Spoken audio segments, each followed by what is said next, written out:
श्री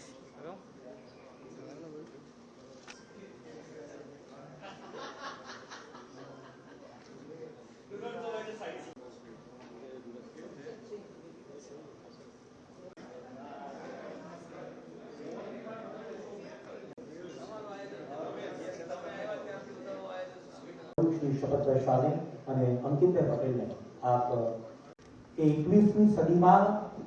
એક નવા ધર્મનો ઉદય થશે અને 21મી મંત્રને જાણે કે આત્મસાત કરી દીધું હોય અને એમાં એક વિશેષ સ્વરૂપે આપણું ગુજરાતનું પ્રારંભ કરવા જઈ રહ્યા છીએ અને એ ટુર્નામેન્ટના ગુજરાત સુપર લીગ આ કાર્યક્રમમાં આપણા સૌની વચ્ચે ઉપસ્થિત ગુજરાત સ્ટેટ ફૂટબોલ એસોસિએશનના ઓનરેબલ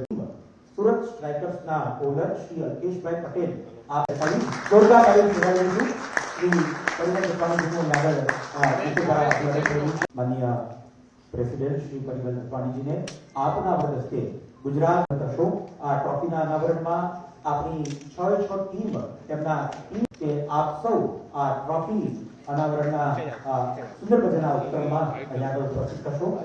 તમામ ટીમમાંથી અહીંયા પ્રતિનિધિ સ્વરૂપે ઉપસ્થિત થશે અમદાવાદ એવેન્જર્સ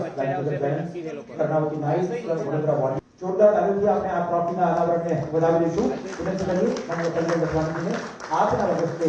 ટ્રોફીના અનાવરણમાં એ 6 ટીમના ટીમ ઓનર અહીંયા આપણા સૌની વચ્ચે ઉપસ્થિત છે જીએસએફના તમામ પદાધિકારીઓ આપણા સૌની વચ્ચે ઉપસ્થિત છે અને આપણા સૌની વચ્ચે ટાઇટલ સ્પોન્સર ગુજરાત ટુરિઝમ છે આ એન્ટાયર ઇવેન્ટના એસોસિએટ સ્પોન્સર છે માનનીય અર્જુનસિંહજી રાણા સાહેબ ઉપસ્થિત છે તેમનું આ એન્ટાયર ઇવેન્ટમાં જ્યારે તેઓ માનનીય the right steel private limited આપણા સૌની વચ્ચે ઉપસ્થિત છે તેમને આગળ મેમેન્ટો આપી અને સ્ટાલિન પટેલને મેમેન્ટો અર્પણ કર્યો છે જોરદાર તાલીમ સૌ ફરીથી એકવાર વધાવી તેમને મેમેન્ટો અહીંયા આગળ પ્રદાન કર્યો છે ફરીથી એકવાર જોરદાર તાલીમથી આપણે સૌ વધારવાનો જે મેમેન્ટો છે એ માનનીય પરિમલ સરના વરદસ્તે આપ પ્રાપ્ત ઓનર આપણા સૌની વચ્ચે ઉપસ્થિત છે તેમને મેમેન્ટો અર્પણ કર્યો છે ગુજરાત સ્ટેટ ફૂટબોલ એસોસિએશન ઉપસ્થિત છે જોરદાર તાલીમથી આપણે સૌ વધાવી દઈશું કોટન લિમિટેડ અને ગિલાઈ અહીંયા આગળ તેઓને પણ આજના અવસરે મેમેન્ટો પ્રદાન થશે ફરીથી એકવાર જોરદાર તાલીમથી આપણે સૌ વધાવી ઘાયલ સાહેબની શબ્દ યાત્રામાં જે વાત લખી છે કદાચ એની રજા સાથેના એઠા કરી શકું છું પરાજયના હાથ ઉત્તમ આવતા હોય છે આ જીએસએફ નું મૂળ આપણા સૌના પ્રેરણા સ્ત્રોત આપણા આ ઇવેન્ટ શક્ય બની છે આપણે જોરદાર તાલીમથી તેમને પણ વધાવી આજના અવસરે આપણે સૌ કાર્યક્રમમાંથી આપણા સૌની વચ્ચે ખૂબ જાણીતું નામ આરજે દેવકી ઉપસ્થિત છે નમસ્કાર મંચસ્થ આપણી સાથે જેટલા આગ્રહ કર્યો છે હેલો કેમ છો કોલેજની બહાર નીકળો કે તમને એવું લાગે કે જ્યારે ફૂટબોલનું મહત્વ જ નથી ગુજરાતની અંદર અને એક કારનો ફોલોઅર હોય કે પોતે કોલ્ડ ડ્રિંકની બોટલ હટાવી અને જ્યારે પાણીની બોટલ મૂકે ત્યારે દુનિયાને શું કરી શકશે એવું સપનું પૂરું કરવાનો આજે પ્રયત્ન આપણે જે કરી રહ્યા છીએ આ ખરેખર પોતાના વિઝનનું એક્સટેન્શન તમે દરેક જગ્યાએ મોટે ભાગે કામોની અંદર જોવા મળે બહુ રેર હોય છે He is one of those gentlemen that inspires us that whatever he believes in very strongly, it showcases in everything that he does. આપણે આઈપીએલમાંથી આપણે શીખ લીધી છે કે ક્રિકેટ પણ પહેલાં અનઓર્ગેનાઇઝ હતું અને ખાલી રણજી ટ્રોફી પ્લેયર આપણે ટેસ્ટ એના સિવાય બીજું કંઈ હતું નહીં આઈપીએલ એ બધાને નવી દિશા આપી એટલે હું માનું છું કે ફૂટબોલ આપણે હજી બી ગુજરાતમાં એનો વ્યાપ ઘણો કરવાની જરૂર છે અને અમારી ટીમ આખી મોડરાજ સર ને જેટલી અમારી એસોસિએશનના લોકો છે એ ફૂટબોલ માટે જેટલું કામ કરે છે એમને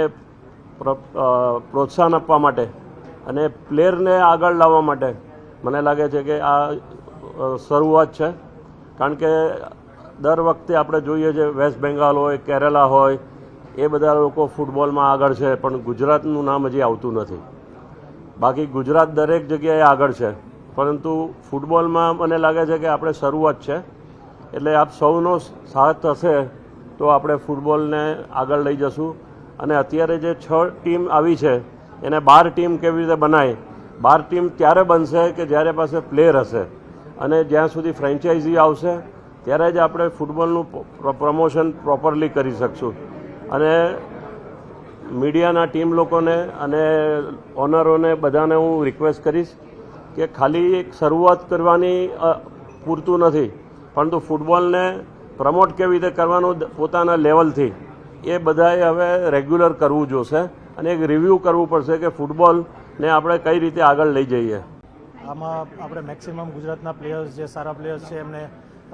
ઇન્ક્લુડ કર્યા છે 6 ટીમમાં. જે પ્લેયર્સ છે એ સ્ટેટ લીગ એટલે કે જે આખું વર્ષ ઓગસ્ટથી લઈ અને માર્ચ સુધી જે સ્ટેટ લીગ રમેલા છે પ્લેયર્સ, એમને આપણે આમાં ઇન્ક્લુડ કરેલા છે. અને ઇન્ટર ડિસ્ટ્રિક્ટ ટુર્નામેન્ટ જે રિલાયન્સ ટ્રોફી અમે રમાડીએ છીએ એમાં જે પ્લેયર્સો જે પાર્ટિસિપેટ કર્યું હતું એ બધાની મિનિટ્સ કાઉન્ટ કરી અને અમારી પાસે ડેટા છે કે કોણ કેટલી મિનિટ્સ ગેમ રમ્યું હતું. એ બધા પ્લેયર્સનું અમે એક લિસ્ટ બનાવી અને 250 પ્લેયર્સ ગુજરાતના પ્લેયર્સનું લિસ્ટ બધા હેડ કોચિસને આપ્યા, અને હેડ કોચિસના આધારે એમને ખ્યાલ વધારે હોય કે કોણ સારા પ્લેયર છે, એવી રીતના બધા પ્લેયર્સને જુદી જુદી ટીમમાં સિલેક્શન કરવામાં આવ્યા છે. જે બહારની સ્ટેટના પ્લેયર્સ છે એ લોકો સંતોષ ટ્રોફીનો ફાઇનલ રાઉન્ડ એટલે જે બેસ્ટ આખા ઇન્ડિયાની બેસ્ટ 12 ટીમ્સ સંતોષ ટ્રોફીનો ફાઇનલ રાઉન્ડ રમે છે. એ સંતોષ ટ્રોફીના ફાઇનલ રાઉન્ડમાંથી જે સારા પ્લેયર્સ હતા એ સ્ટેટ એસોસિએશન બીજા સ્ટેટ એસોસિએશનને all India football federation through કહેવડાવવામાં આવ્યું કે આપ એમના સારા પ્લેયર્સને આ ટુર્નામેન્ટ રમવા મોકલો. જે સારું ઇનિશિયેટિવ ગુજરાત સ્ટેટ ફૂટબોલ એસોસિએશને લીધું છે એને સપોર્ટ કરો. એ લોકોએ સપોર્ટ કર્યા અને એ પ્લેયર્સ અત્યારના અહીંયા રમે છે, અને અત્યારના પ્રેક્ટિસ પણ ચાલુ છે PDPUના ગ્રાઉન્ડ ઉપર અને IITના ગ્રાઉન્ડ ઉપર અને ગાંધીનગર ફૂટબોલ ક્લબના ગ્રાઉન્ડ ઉપર ગાંધીનગરમાં. ખાસ વાત કરું તો કઈ રીતે ઓપ્શનમાં કેટલા રૂપિયા મળવાના છે? ઓપ્શન ખરીદવું તો કઈ જશે? જે પ્લેયર્સ છે એમાં અમે આઉટ સ્ટેટના પ્લેયર્સ છે એને ડબલ A ગ્રેડ કેટેગરી આપ્યું છે, half of the double A grade category. અડધા પ્લેયર્સ છે એ ગુજરાતના ડબલ A ગ્રેડ કેટેગરી છે, અને પછી A ગ્રેડ, ડબલ B અને B એવી રીતના 4 ગ્રેડ અમે નક્કી કરેલા હતા. જે પ્લેયર્સ જેવી રીતના સિલેક્શન જે ટીમે વારાફરતી જેના જે સિક્વન્સ હતા એ મુજબ સિલેક્ટ કર્યું હેડ કોચે અને એના આસિસ્ટન્ટ કોચના સપોર્ટથી.